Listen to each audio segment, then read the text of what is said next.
बनवलंय सोनू तू? तर अशा पद्धतीने सुज्ञानेही एक क्ले होतं तिच्याकडे, तिच्या फ्रेंडनी दिलेलं, त्याच्यातनं तिने ही डॉल जी आहे किंवा काही म्हणतात ते गर्ल जी आहे ती बनवलेली आहे. खरंच किती म्हणजे क्रिएटिव्हिटीने तिने केलं असं मला वाटतं. म्हणजे मी जेव्हा तिच्या वयाची होती तेव्हा माझ्या तरी डोक्यात हे सगळं आलं नसतं. मी तर जस्ट काहीतरी भातुकली वगैरे बनवली असते आणि सोडून दिलं असतं.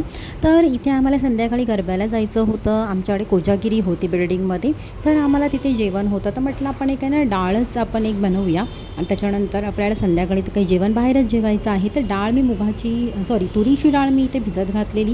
त्याच्यानंतर मी तेल घातलं, कुकरमध्येच मी डाळ केली, 3 शिट्ट्या लागल्या मला. त्याच्यानंतर जिरं घातलं, कढीपत्ता घातला, आपला मालवणी तिखट मसाला घातला आणि त्याच्यानंतर डाळ त्या मसाल्यामध्ये मस्तपैकी परतून घेतली. लसूण घातलं थोडंसं. त्याच्यानंतर हे वाटण म्हणजे आपलं मालवणी वाटणच आहे. त्याचा व्हिडिओही माझ्या चॅनलवर अवेलेबल आहे. 3 शिट्ट्यांमध्ये मस्तपैकी डाळ झालेली आहे. त्याच्यानंतर मी कोकम घातलं, तुम्हाला हवं तर कोथिंबीर इथे घालू शकता. आणि वाटणामध्ये काही नाही, कांदा, लसूण आणि खोबरं भाजून घेतलेलं होतं आणि गरम मसाला आणि हळद होतं. तर इकडे संध्याकाळी आम्ही तयार झालेलो आहोत खाली आणि सुज्ञा बघू शकता तुम्ही मस्तपैकी गरबा जो आहे ते खेळते आहे.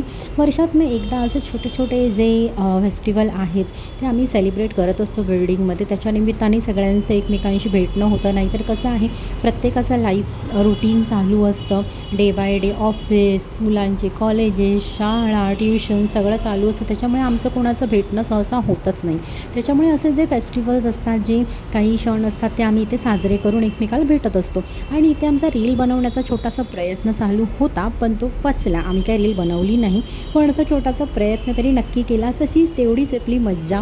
तर असा आमचा मस्तपैकी दिवस जो आहे तो सेलिब्रेट झालेला आहे शनिवारचा. इथे आम्ही फोटो सेशन करायला विसरलेलो नाही आहोत.